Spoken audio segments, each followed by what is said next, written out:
Hibah rukbah. Definisi hibah rukbah. Hibah rukbah merupakan kata terbitan yang berasal daripada kata kerja rukbah. Istilah ini diambil daripada kata rukub yang bermaksud intizar, muraqabah dan tarakub yang mana kesemuanya membawa maksud menunggu. Takrif rukbah dari segi bahasa. Rukbah dapat ditakrifkan kepada 3 maksud. Yang pertama, rukbah bermaksud pemberian hak milik daripada seseorang kepada yang lain, yang mana jika salah seorang daripada penghibah dan penerima hibah itu mati, mahfuz akan menjadi hak milik orang yang masih hidup.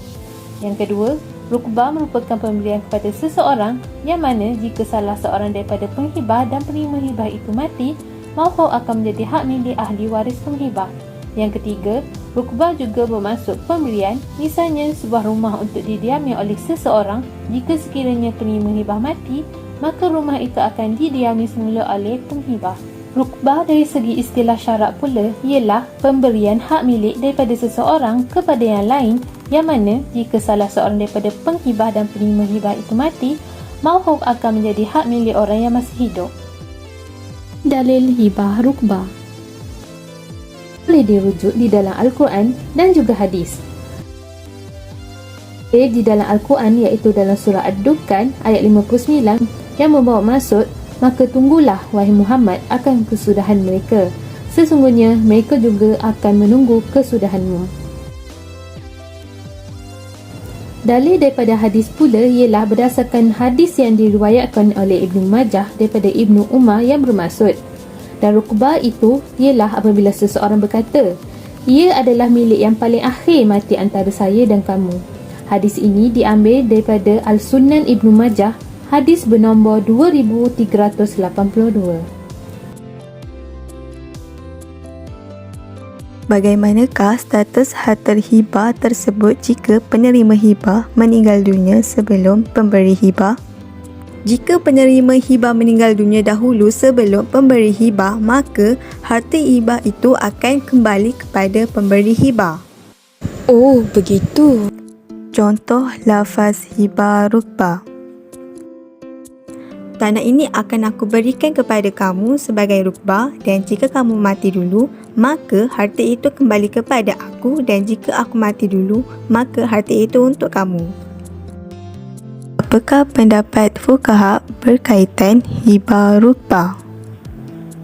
Para fuqaha sepakat tidak mengharuskan hibah yang disyaratkan pemilikannya akan terlaksana pada masa akan datang. Majoriti ulama berpendapat hibah yang bersifat sementara seperti hibah umrah dan rukbah adalah sah, tetapi syaratnya terbatal. Imam Abu Hanifah dan Imam Malik mengharuskan hibah umrah tetapi tidak mengharuskan hibah rukbah. Pandangan mereka adalah dengan berpandukan kepada hadis Rasulullah SAW yang telah mengharuskan hibah umrah dan membatalkan hibah rukbah. Imam Ahmad mengkritik hadis tersebut kerana tidak diketahui kesahihannya. Mazhab yang mengatakan hibah umrah dan rukbah tidak diharuskan adalah berpandukan kepada hadis Rasulullah SAW yang bermaksud, janganlah kamu memberi hibah sama ada secara umrah atau rukbah, iaitu riwayat Muslim, Sahih Muslim nombor 4202. Mazhab yang mengharuskan hibah umrah dan rukbah pula berhujah dengan hadis yang bermaksud, hibah umrah dan rukbah adalah diharuskan bagi mereka, iaitu Sunan Abi Daud nombor 3556. Institusi mengamalkan hibah rukbah di Malaysia. Yang pertama, takaful. Pelan yang ditawarkan. Prudential PSN Takaful.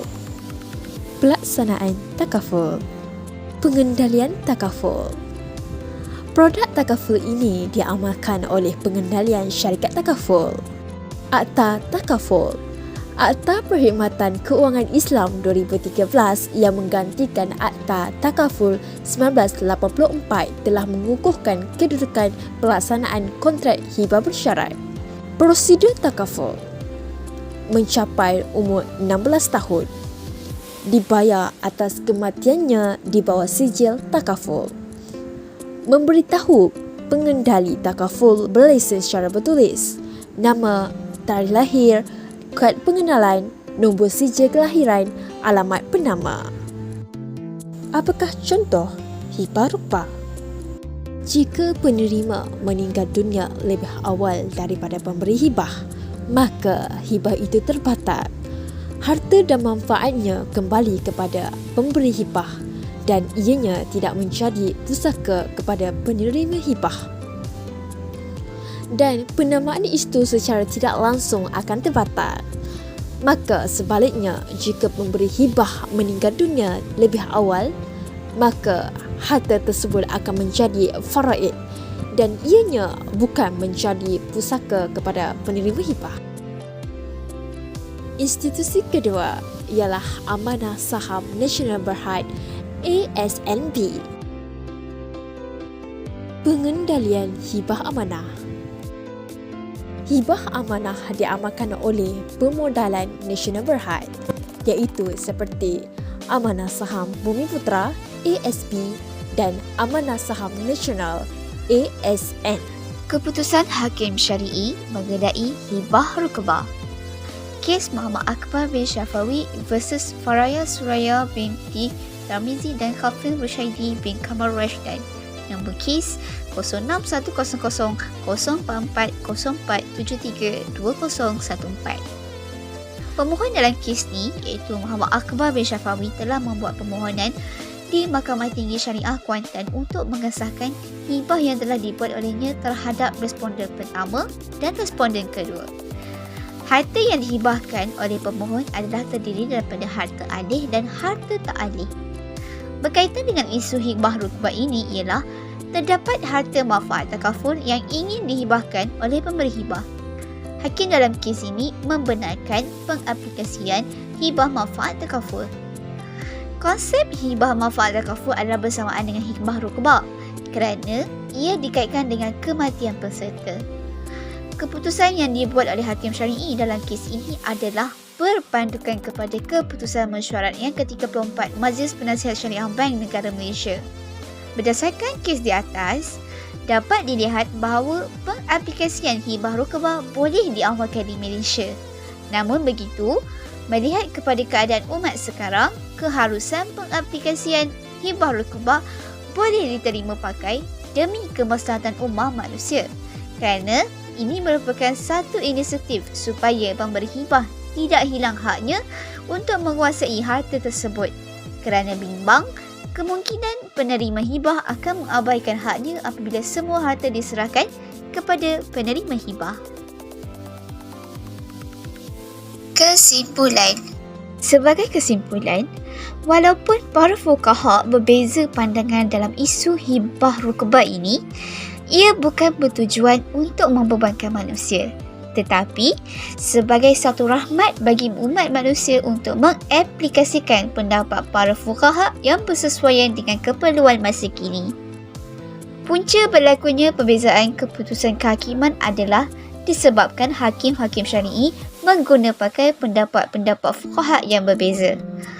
Pemilihan pendapat mazhab fiqh adalah berpandukan kepada situasi kes. Walau bagaimanapun, melihat kepada maslahah pada masa kini, kebanyakan hakim syari'i menerima pengaplikasian hibah rukbah di Malaysia di Mahkamah Syariah di samping merujuk kepada dalil keharusannya daripada sumber yang sahih. Dari segi produk yang ditawarkan oleh syarikat takaful pula, anda boleh merujuk kepada prosedur, terma dan syarat serta jenis hibah yang ditawarkan. Sekian, terima kasih.